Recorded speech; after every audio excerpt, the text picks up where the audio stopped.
Sup Shredders, my name is Logan aka Spiderhands and welcome to an SU Patrons video today that I'm making for Yida as part of their custom monthly music review. And if we switch over to here, we have ourselves a track on YouTube. This is from an act named A-Mei titled When I Started to Secretly Think of You, and I think that this one was composed by Zhang Yusheng if I'm not mistaken. So we're going to listen through this track from start till finish and we're going to hear what we think. Let's go.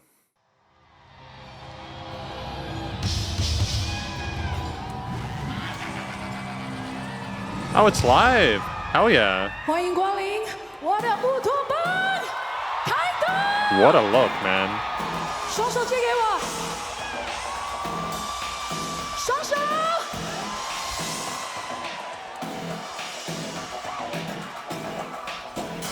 Come on! Scintillating groove to the drums. 你们的手在哪里？ Fantastic riff work on the strings. 这次我离开你，应该有风有雨，一条漫漫长路和一个拉长的身影。离去不必压抑，谎言叠满一地，换过一句深情和落落寡欢的面具。从今以后我不再有任何干系，从今以后你就是你。从今以后我们不再有任何干系，从今以后我不管你恶意的示意。I'm trying to find a place to pause because there's other bits I want to talk about, such as the phenomenal work on the bass guitar. It's nice watching the bass guitarist go up in their range a little bit, kind of do some trill work there. It's nice to explore that range there, fretwise. But also the vocals from A-Mei in this track are scintillating. I've said scintillating 2 times already. They're really polished, you know.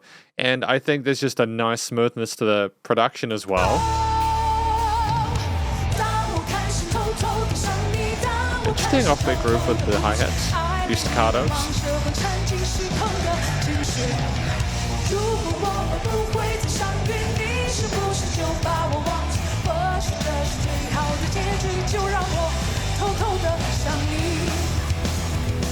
Excellent. Lots of range.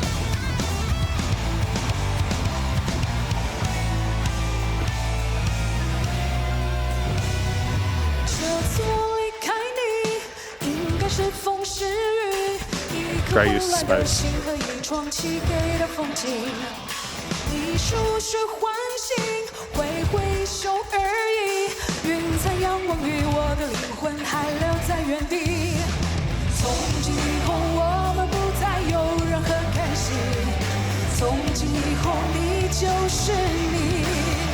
And it's just that effortless vibrato as well that we have on top of some of those vocal lines.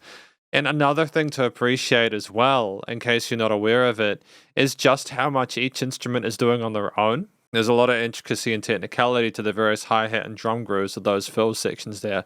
The lead guitars with lots of little cool responses there with some kind of really fancy licks going on. And you got to show some love for the way this was written and performed.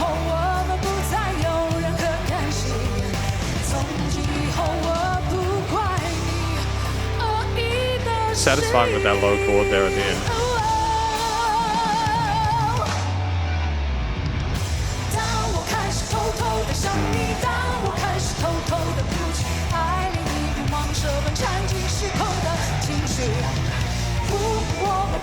It's a really funky book riff, to be fair.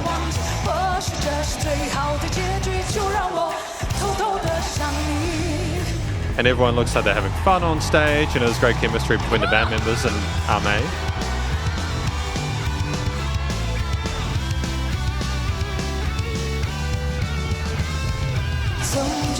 Yeah. I'm not mad that stopped there.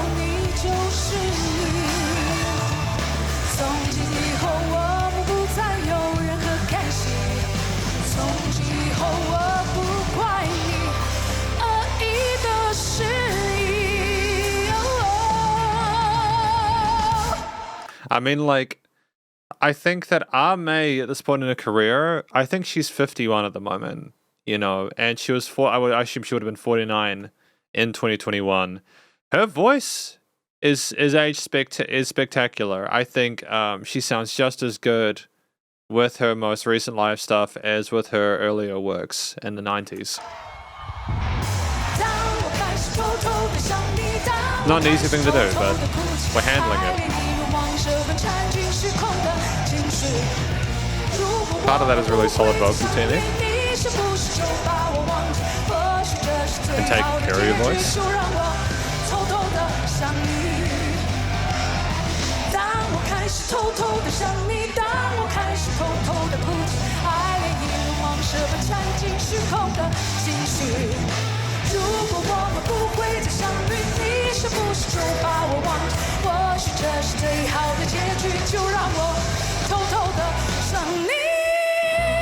Excellent head voice with the vibrato there. Amazing. Amazing.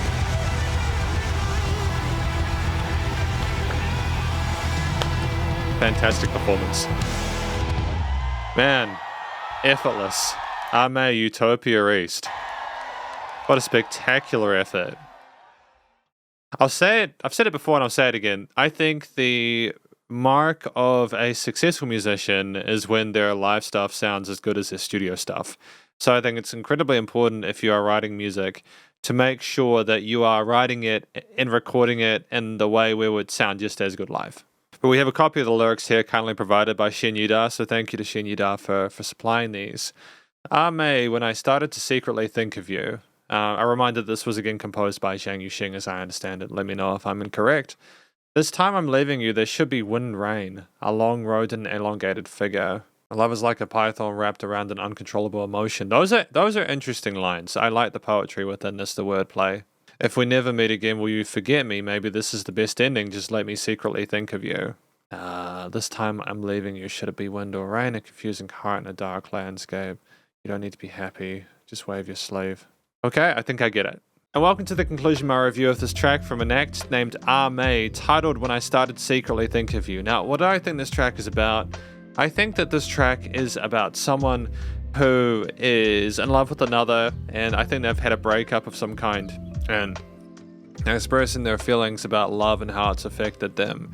And they're wondering if the person will forget them if they never meet again, and they're just supposing it's better if they just secretly love them without knowing the answer to that question. So I think that's what the track is about. It's a love tale after a breakup, and I think that a lot of people will be able to relate to the feelings that are expressed within this, which is part of why it's probably successful. But I think the storytelling is matched by A-Mei's vocals.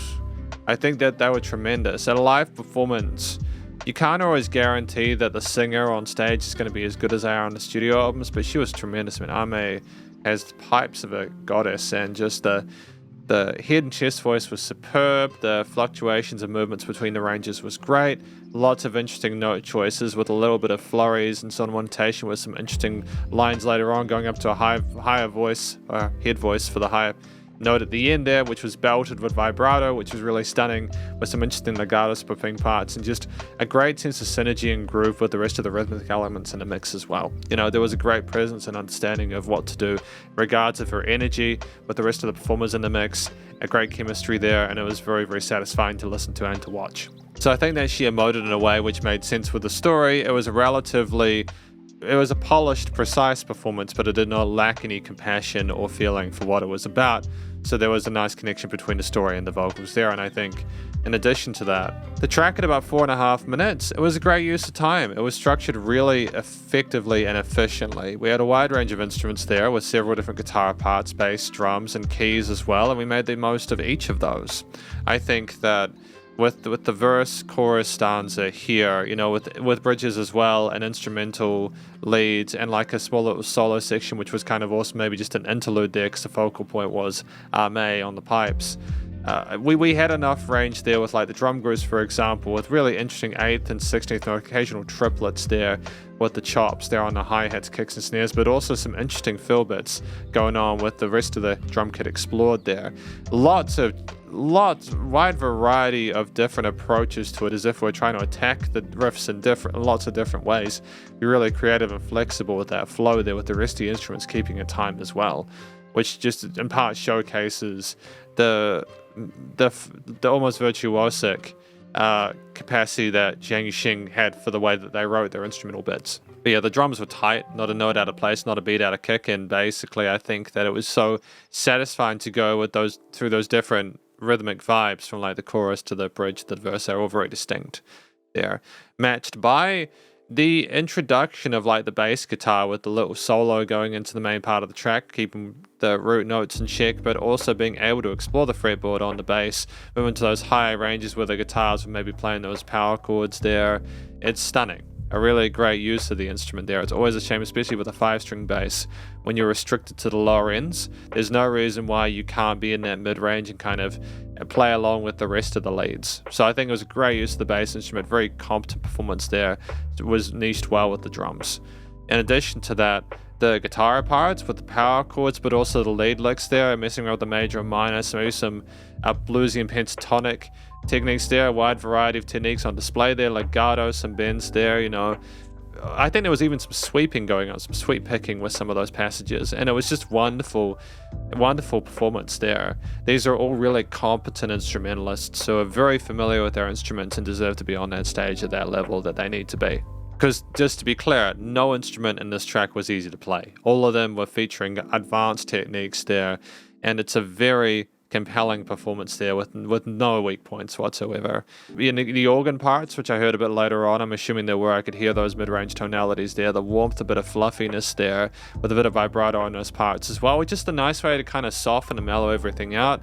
There weren't any like organ or key solos or anything like that. I don't think that was the point of the instrument there. It was to maybe provide a constant for the rest of the other ingredients of this accompaniment to do their thing and return to. The bass line, and not just the bass line, but the motif in general in the chorus had a bit of a trepidation, like a back and forth thing going on. We couldn't decide whether we wanted to approach this person to kind of let them know about our feelings or not. And I think that with the way that we looped each half of the hook, or each time of the hook, we eventually ended on a minor chord, which insinuates that we have to sadly just never know the answer. I think that indecision is a difficult thing to communicate in music, but we did that incredibly well here. So I'm very happy with how that was phrased rhythmically, with the note choices there, with the general funkiness that made it a bit more pleasant to listen to as well. Because the last thing you want in a track where there is sadness in it, if you're not wanting to go too heavy with it, is to go off the deep end with everything being like that. You got to provide some way to balance it out a little bit tonally, and we did that here, which was good with the motif here. I think that it also provided a nice ground bed for A-Mei to sing on, despite the complexity of the rest of the instrumental sections. We knew when to bring it down, like after those chorus parts, with the dynamic range of the track allowed us to kind of go a little bit quieter there.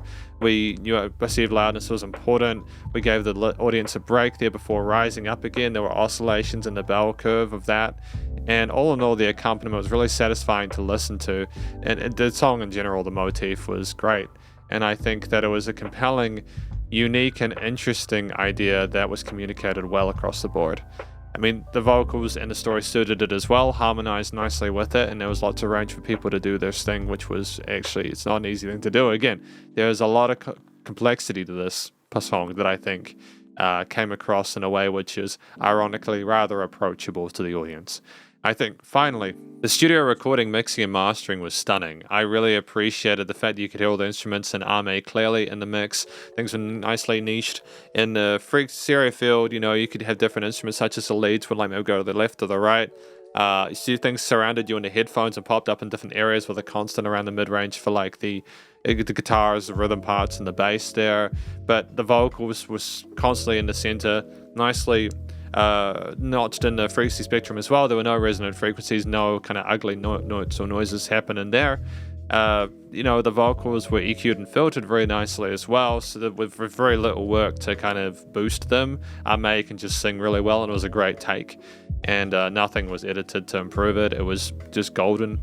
And the rest of the instruments just had a really nice tone to them, which just naturally niched and amalgamated well together.